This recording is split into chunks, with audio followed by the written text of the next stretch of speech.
ભાઈ ગોમરામાં જે બધા ભાઈઓ હોય ને એ આવા રસ્તા હોય ને આવા રસ્તા એટલે ખાસ કરી પેલા સ્પ્લેન્ડર વાળા અને પલ્સર વાળા બહુ ઘા કરીને હેડતા હોય છે. વોરંક આવે તો ભાઈઓ જોવાનું રાખો, કોઈ વખતે ઠોકાઈ જશે તમારે બ્રેક લાગશે નહીં. હવે મારા પણ ગાડી છે ને તોય હું સ્પીડમાં નહીં હટતો, એટલા તો આ બાઇક વાળા એટલા હમણાં ઘા કરીને આવશે ને, એક બે બાઇક વાળા એટલા રફ આયા ને કે હમણાં હાલ કદાચ મને તો ના લારી માત પણ રેવ લડી ઠોકત નતો.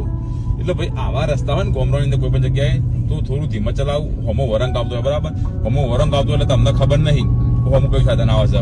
એટલે એડવાન્સમાં ફોન મારીને હેડો અને વરંક આવે ને ભાઈ એકદમ તમે હોમમાં આવશે ફોન માર્યા વગર તો ઠોકાઈ જશો. ઘણા બધા લોકોને એક્સિડન્ટ નહીં જોવા, ઘણા લોકો મરી જતા મેં જોયા. એટલે આવા વરંક વાળા રસ્તા હોય ને એટલે થોડી કોમન સેન્સ વાપરો અને થોડા ધીમા હેડો. એટલે ગાડી વાળા જેટલા રફ નહીં હેડતા એટલા તો બાઇક વાળા એક્ટિવ વાળા થોડી ના નાહી જતું હોય ઘર, એટલા હવા મૂડતા હોય છે. એટલે હવા મૂડો છો બરાબર છે, પણ ધ્યાન રાખજો કે ઉડતો તો સીધા વધારે ના ઉડી જાઓ, હવા સીધા આકાશમાં ના પકી જાઓ. એટલે થોડું શાંતિથી ચલાવો એટલે તમારે સારું. અને તમે યાર બાઇક વાળા થઈને ગાડી એક્ટિવ વાળા થઈને ગાડી ઠોકો તો પબ્લિક તો વખું કાઢે, ગાડી વાળાનો વખ કાઢે ને તમને ખબર જ છે કે મોટા સાધન વાળાનો વખ નહીં કરે. એટલે થોડી બુદ્ધિ વાપરો, કે તમે લોકો સમજદાર જ છો અને થોડો ટેણીઓ આજકાલનો સમજો તો સૌથી વધારે સારું.